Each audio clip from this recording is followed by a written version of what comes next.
కాంతితో దారి చూపవయ్యా, నీ అభయహస్తము మాపై ఉంచవయ్యా ప్రభో. పంచముఖాంజనేయ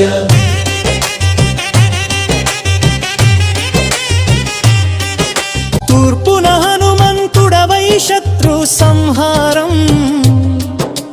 దక్షిణాన నరసింహావతార భయ నివారణం, పడమరన గరుత్మంతుడై విషదోషహరణం, ఉత్తరాన వరాహమూర్తి అష్టైశ్వర్య ప్రసాదం, ఆకాశాన హయగ్రీవుడై జ్ఞానదీప ప్రకాశం, ఐదు ముఖముల వెలుగే సృష్టికంతటికి